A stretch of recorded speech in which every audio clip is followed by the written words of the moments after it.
পশ্চিমবঙ্গে জাতি শংসাপত্র একটি অত্যন্ত গুরুত্বপূর্ণ নথি, যা বিভিন্ন সরকারি সুবিধা, স্কলারশিপ, শিক্ষা এবং চাকরির ক্ষেত্রে সংরক্ষণের সুবিধা পেতে সাহায্য করে। তফসিলি জাতি, তফসিলি উপজাতি এবং অন্যান্য অনগ্রসর শ্রেণীভুক্ত নাগরিকদের জন্য এই শংসাপত্র অপরিহার্য। এই ভিডিওতে এটাই দেখাবো যে 2025 সালে জাতি শংসাপত্র বা কাস্ট সার্টিফিকেটের জন্য কিভাবে অনলাইন আবেদন করবেন, কি কি ডকুমেন্টস লাগবে এবং কত দিনে সার্টিফিকেট পাওয়া যাবে। সমস্ত কিছুই স্টেপ বাই স্টেপ দেখাবো, তাই ভিডিওটি শুরু থেকে শেষ পর্যন্ত দেখবেন। পুরো ভিডিও দেখার পর ভিডিওটি যদি আপনার কাছে ইনফরমেটিভ বা কাজের বলে মনে হয়, তাহলে ভিডিওটিতে একটা লাইক দেবেন। লাইক করার সাথে সাথে ভিডিওটিতে হাইপ করে দেবেন, যাতে ভিডিওটি বেশি বেশি মানুষের কাছে পৌঁছায়। তবে চলুন ভিডিওটি শুরু করা যাক। প্রথমে পশ্চিমবঙ্গ সরকারের কাস্ট সার্টিফিকেট পোর্টাল ওপেন করবেন। পোর্টালের লিংক ভিডিও ডিসক্রিপশনে দেওয়া আছে, লিংকে ক্লিক করে ডাইরেক্ট এই পোর্টালে আসতে পারবেন। পোর্টালে আসার পর এসসি এসটি ওবিসি অপশনে ক্লিক করবেন।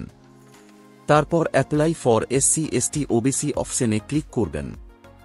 ক্লিক করার সঙ্গে সঙ্গে এসসি এসটি বা ওবিসি সার্টিফিকেটের জন্য অ্যাপ্লিকেশন ফর্ম ওপেন হয়ে যাবে। প্রথমে এখানে জেলার নাম সিলেক্ট করবেন। জেলা সিলেক্ট করার পর এখানে সাব ডিভিশনের নাম সিলেক্ট করবেন। তারপর এখানে ব্লক বা মিউনিসিপ্যালিটির নাম সিলেক্ট করবেন এবং এখানে গ্রাম পঞ্চায়েত অথবা ওয়ার্ডের নাম সিলেক্ট করবেন। তারপর application for SC ST OBC অপশনে এসসি এসটি অথবা ওবিসি ক্যাটাগরি সিলেক্ট করবেন আপনার ক্যাটাগরি অনুসারে। তারপর এখানে আপনার সাব কাস্ট বা জাতি সিলেক্ট করবেন। সাব কাস্ট সিলেক্ট করার পর এখানে অ্যাপ্লিক্যান্টের পুরো নাম এন্ট্রি করবেন। তারপর এখানে অ্যাপ্লিক্যান্টের বাবার নাম এন্ট্রি করবেন। তারপর এখানে অ্যাপ্লিক্যান্টের মোবাইল নাম্বার এন্ট্রি করবেন এবং ইমেইল আইডি থাকলে এখানে এন্ট্রি করবেন। তারপর ডকুমেন্টস সেকশনে আসবেন। এখানে নিচের যে কোনো একটা ডকুমেন্টস নাম্বার এন্ট্রি করবেন। এপিক বা ভোটার কার্ডের নাম্বার এন্ট্রি করতে চাইলে এখানে এন্ট্রি করবেন। আধার কার্ডের নাম্বার এন্ট্রি করতে চাইলে এখানে এন্ট্রি করবেন। এছাড়া রেশন কার্ড বা খাদ্য সাথীর নাম্বার এন্ট্রি করতে চাইলে এখানে রেশন কার্ডের ক্যাটাগরি সিলেক্ট করে রেশন কার্ডের নাম্বার এন্ট্রি করবেন। তারপর এখানে অ্যাপ্লিক্যান্টের ডেট অফ বার্থ এন্ট্রি করবেন। ডেট অফ বার্থ এন্ট্রি করার পর place of birth West Bengal select হয়ে থাকবে। জাস্ট এখানে জেলার নাম সিলেক্ট করবেন। জেলা সিলেক্ট করার পর পুলিশ স্টেশনের নাম সিলেক্ট করবেন এবং এখানে গ্রাম বা পাড়ার নাম এন্ট্রি করবেন। তারপর অ্যাড্রেস ডিটেলস সেকশনে আসবেন।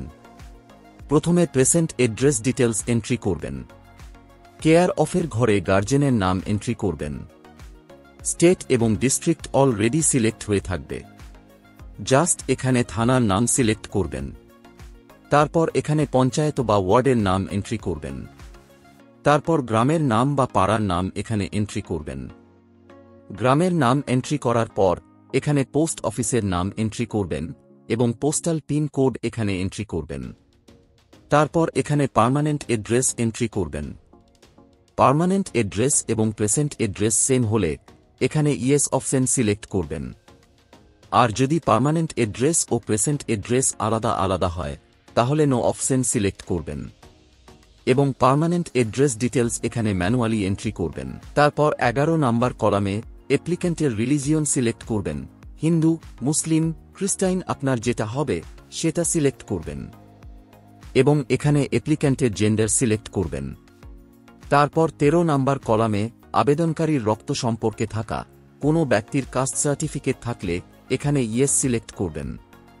তারপর এখানে সার্টিফিকেট হোল্ডারের নাম এন্ট্রি করবেন। তারপর এখানে কাস্ট সার্টিফিকেট নাম্বার এন্ট্রি করবেন। সার্টিফিকেট নাম্বার এন্ট্রি করার পর এখানে সার্টিফিকেট ইস্যু ডেট এন্ট্রি করবেন। তারপর এখানে আবেদনকারীর সাথে সার্টিফিকেট হোল্ডারের রিলেশন টাইপ সিলেক্ট করবেন এবং এখানে সার্টিফিকেট ইস্যুইং অথরিটি সিলেক্ট করবেন। তারপর এখানে নিজের এলাকার 2 জন ব্যক্তির সুপারিশ বা জানি চিনি লাগবে।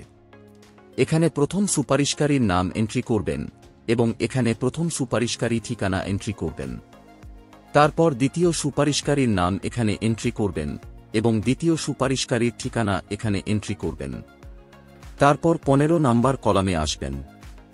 আবেদনকারী বা আবেদনকারীর ফ্যামিলি যদি অন্য রাজ্য বা অন্য দেশ থেকে এই রাজ্যে এসে থাকে, তাহলে 15 নাম্বার কলামে ইয়েস অপশন সিলেক্ট করবেন। ইয়েসে ক্লিক করার পর এখানে মাইগ্রেশন ডিটেলস এন্ট্রি করবেন। জন্মসূত্রে এই রাজ্যের বাসিন্দা হলে নো অপশন সিলেক্ট করবেন। সমস্ত ডিটেলস সঠিকভাবে এন্ট্রি করার পর সেভ এন্ড কন্টিনিউ অপশনে ক্লিক করবেন। সেভ এন্ড কন্টিনিউতে ক্লিক করার পর এই রকম ইন্টারফেস আসবে। এখানে আবেদনকারীর কালার ছবি আপলোড করবেন জেপিজি ফরম্যাটে 150 কেবির মধ্যে, এবং ডকুমেন্টস সেকশনটা সম্পূর্ণ ফাঁকা রেখে দেবেন। তারপর নিচে স্ক্রল করবেন এবং ক্যাপচা বক্সে ক্যাপচা এন্ট্রি করবেন। তারপর সাবমিট অপশনে ক্লিক করবেন। সাবমিটে ক্লিক করার সঙ্গে সঙ্গে আপনার অ্যাপ্লিকেশন সাকসেসফুলি সাবমিট হয়ে যাবে এবং এই রকম ইন্টারফেস আসবে। এখানে অ্যাপ্লিকেশন নাম্বার শো হবে। জাস্ট ক্লিক হিয়ারে ক্লিক করে অ্যাপ্লিকেশন ফর্ম এবং অ্যাকনোলেজমেন্ট কপি ডাউনলোড বা প্রিন্ট আউট করে নেবেন।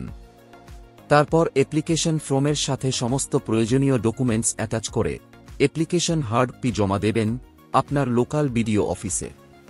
অ্যাপ্লিকেশন হার্ড কপি জমা দেওয়ার পর পরবর্তী সময়ে অ্যাপ্লিকেশন স্ট্যাটাস জানার জন্য কাস্ট সার্টিফিকেট পোর্টালের হোম পেজ ওপেন করবেন। তারপর এসসি, এসটি, ওবিসি অপশনে ক্লিক করে অ্যাপ্লিকেশন চেক অপশনে ক্লিক করবেন। ক্লিক করার পর এই রকম ইন্টারফেস আসবে। এখানে অ্যাপ্লিকেশন নাম্বার এন্ট্রি করবেন।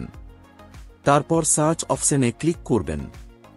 সার্চে ক্লিক করার পর নিচে অ্যাপ্লিক্যান্টের ডিটেলস শো হবে এবং এখানে অ্যাপ্লিকেশন কারেন্ট স্ট্যাটাস শো হবে। অ্যাপ্লিকেশন স্ট্যাটাস যদি অ্যাপ্রুভ দেখায়, তাহলে অনলাইনে সার্টিফিকেট ডাউনলোড করতে পারবেন। সার্টিফিকেট ডাউনলোড করার জন্য পোর্টালের হোম পেজে আসবেন। তারপর এসসি, এসটি, ওবিসি অপশনে ক্লিক করে ডাউনলোড সার্টিফিকেট অপশনে ক্লিক করবেন। ক্লিক করার পর এই রকম ইন্টারফেস আসবে। এখানে অ্যাপ্লিকেশন নাম্বার এন্ট্রি করবেন এবং এখানে অ্যাপ্লিক্যান্টের নাম এন্ট্রি করবেন। তারপর ডাউনলোড সার্টিফিকেট অপশনে ক্লিক করবেন। ডাউনলোড অপশনে ক্লিক করার সঙ্গে সঙ্গে কাস্ট সার্টিফিকেট ডাউনলোড হয়ে যাবে। আশা করি এই ভিডিওটির মাধ্যমে আপনাদের 2025 সালের নতুন নিয়মে কাস্ট সার্টিফিকেটের জন্য অনলাইন আবেদন পদ্ধতি স্টেপ বাই স্টেপ বোঝাতে পেরেছি। যদি আপনারা আরও কিছু জানতে চান বা কোনো প্রশ্ন থাকে, তাহলে নিচে কমেন্ট বক্সে কমেন্ট করতে ভুলবেন না। ভিডিওটি যদি ভালো লেগে থাকে তাহলে একটা লাইক দেবেন। ভিডিওটিতে লাইক করার সাথে সাথে নিচে হাইপ অপশনে ক্লিক করে কিছু পয়েন্ট হাইপ করে দেবেন। আর হ্যাঁ, চ্যানেলকে সাবস্ক্রাইব করতে ভুলবেন না। এই ভিডিওটি এতক্ষণ দেখার জন্য আপনাকে অসংখ্য ধন্যবাদ।